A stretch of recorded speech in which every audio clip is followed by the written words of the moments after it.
All children are innocent, but they're not all good. What is an absolute truth that no one wants to hear?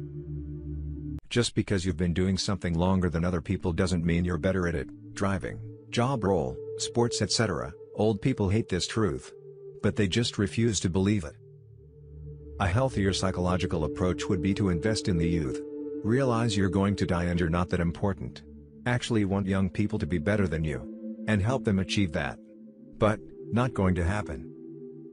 Not just cause it's true, but because people need to learn it happens, and it doesn't make one's own accomplishments devalued just because someone is better. It's not just how well you do the thing, it's what you have already done. It is not like that other guy can go back in time and replace you. No matter how nice you are, people will still just be a-holes to you just because. Working in retail is going to be the death of me.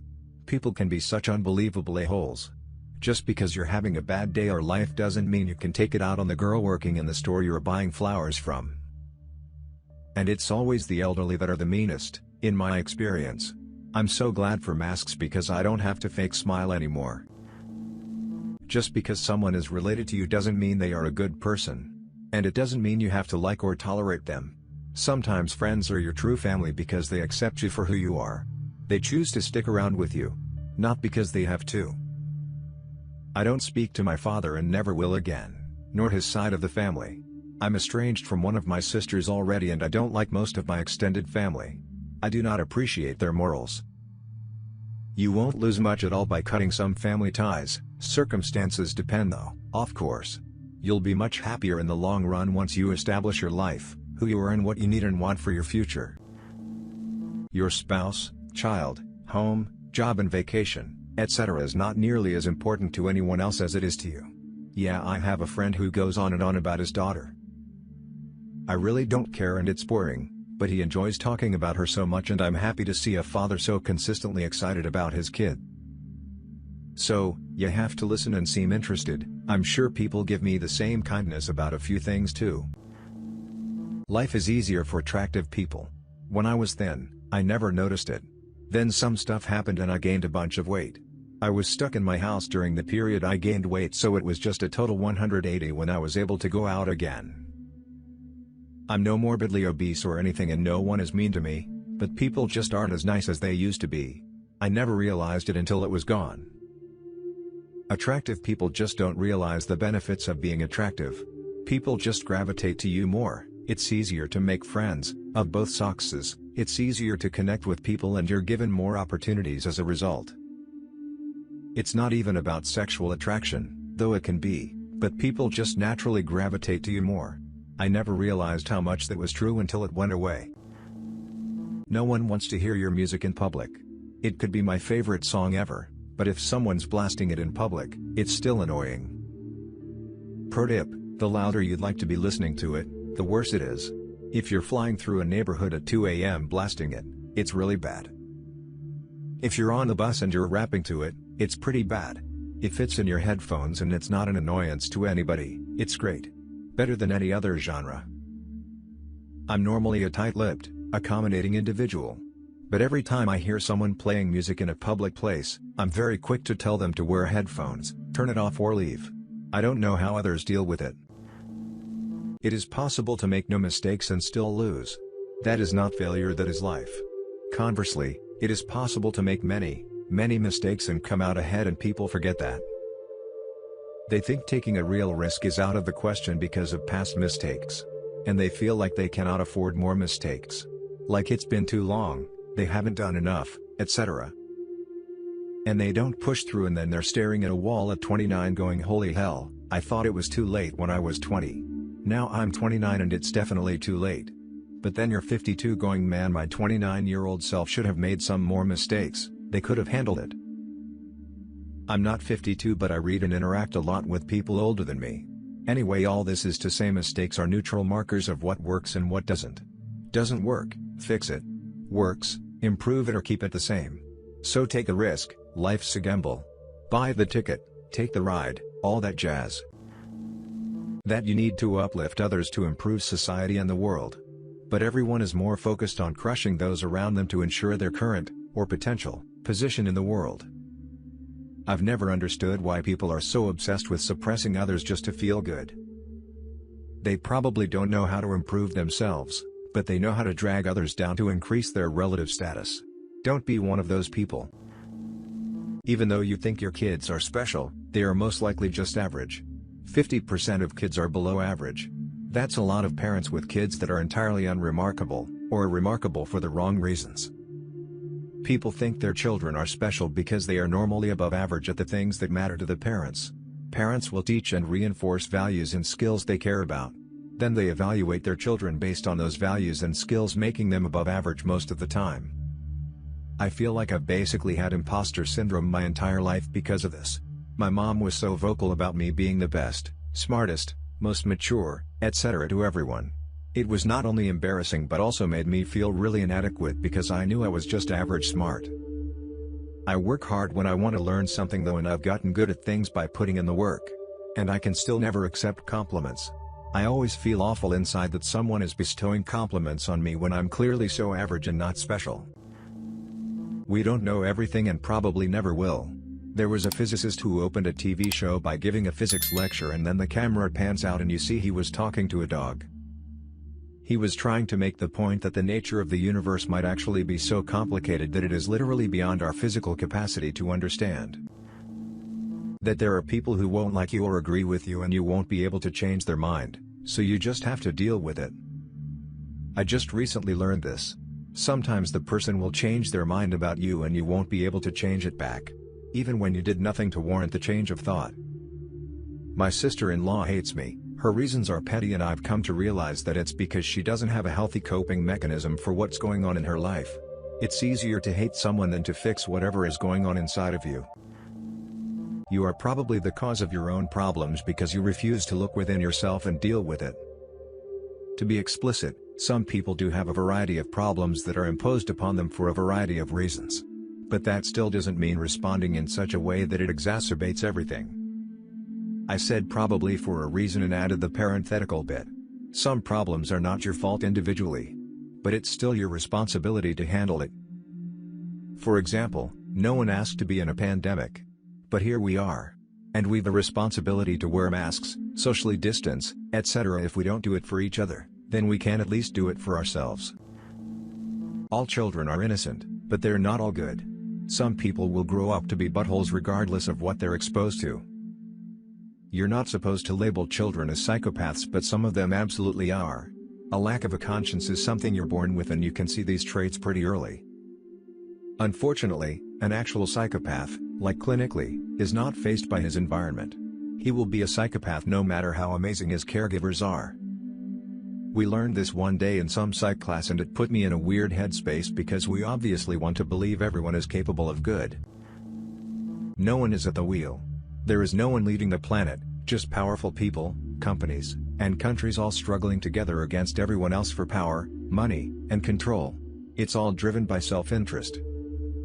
It's called nature. Evolution is exactly this.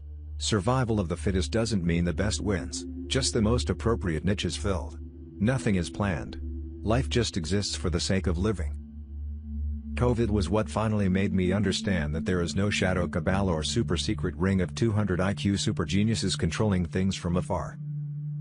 It made me realize that the world's governments are just normal people with normal people incompetence, and businesses are just using their money to generate more money. Basically, high school never ended. Your personal appearance is incredibly important. Don't be fat. And don't slack off in the grooming department. Life is indeed a popularity contest. Superficial matters. No one cares how rich and deep your thoughts are. If you're shy, socially anxious, or generally awkward, those are character flaws, not traits. Work on them. Even if you aren't beautiful by societal standards, you are still beautiful in your own way. Just giving up and allowing yourself to become unhealthy isn't good. It helps your mental health massively when you work to improve your appearance in even the smallest capacity. Though in my case that involved going completely bald. Your friends and family likely talk bad about you behind your back. Nah, some of us got decent friends and family. It's easy as hell to notice the type of people who would talk bad about you behind your back because they'll do it about other people behind yours. And most of my friends and family are definitely the opposite of that. which is the type that'll talk bad to your face and then say nice things behind your back, mainly because we're casual and like to joke about, but we're also not a bunch of immature pricks. It's our fault the world is not the way it's supposed to be. We didn't start it, it's just the people that came before us didn't fix it, and now it's our responsibility. Expecting politicians, athletes, and celebrities to influence positive change is BS when so many of us don't take extra steps to contribute positively in the world. When you die, it could very well be nothing. Just blackness, like before you were born. I don't understand why anybody finds this frightening. As Mark Twain said, I do not fear death. I had been dead for billions and billions of years before I was born, and had not suffered the slightest inconvenience. What makes it suddenly scary when it happens again? You already did it for billions of years and it didn't negatively affect you at all. Not blackness, just nothing. If you ever fainted without knowing you were about to faint, that's exactly how it feels like. You're just there normally, then whoosh, you just wake up in a different place. The only difference is that you don't wake up, you stay in the stage between falling unconscious and waking up forever. You can't control what happens to you, only how you react to it. I have the 10-90 rule that I learned 20 years ago. It almost instantly helped with worrying and anxiety. I worked retail. We just had a severe rainstorm with flooding.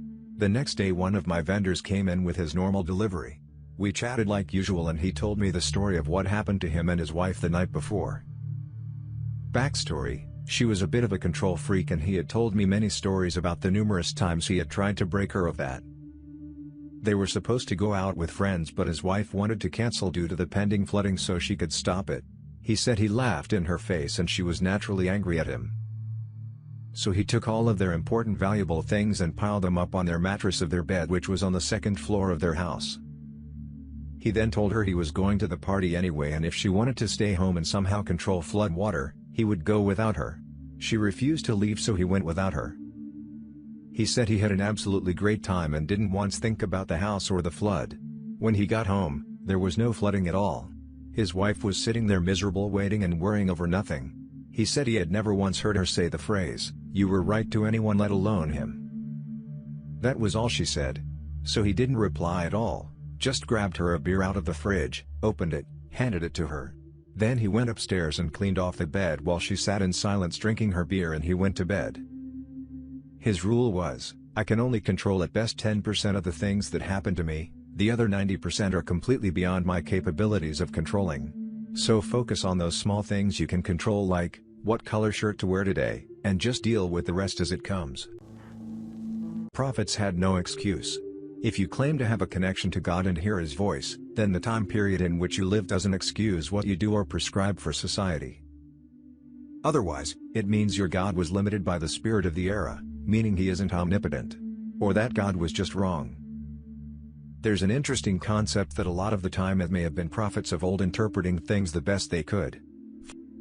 For example, when the world is destroyed by a plague of locusts, it could actually be Apache helicopters, because if you use your imagination a bit, I guess it works. I don't totally subscribe to that, but it's a fun detail to think about. You can achieve anything you put your mind to is not true. Not even close. Genetics play a huge role in whether or not someone will be a good athlete, or a super successful scientist. Can you be an okay athlete if you try really hard and practice really hard? Sure. Will you break world records or play for a professional team? No. You have to be especially gifted in the genetics department to do those sorts of things. The same thing applies for mental pursuits. Not everyone is smart. Some people just don't get it. You can try a million different ways of teaching a subject and some people just won't get it.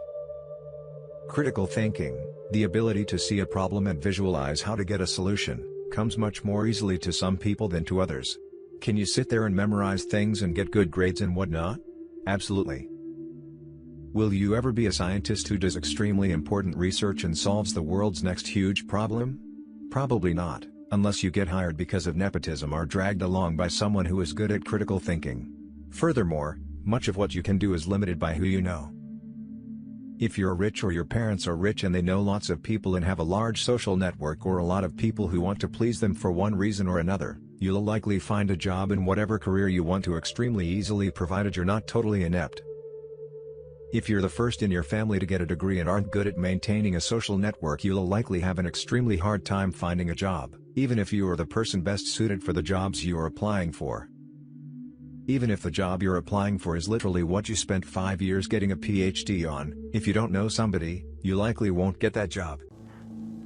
Your ideas aren't as unique as you think they are. Your writing isn't as good as you think it is. People won't be as interested in your artwork as you think they will be. Nobody wants to see the screenplay about your experiences and beliefs. Your stand-up is garbage. Your acting is subpar. Whatever you think your creative talent is, your perception of it is far higher than it deserves to be. There are people out there who are talented when it comes to the arts, no doubt. And every once in a while, there's a breakout.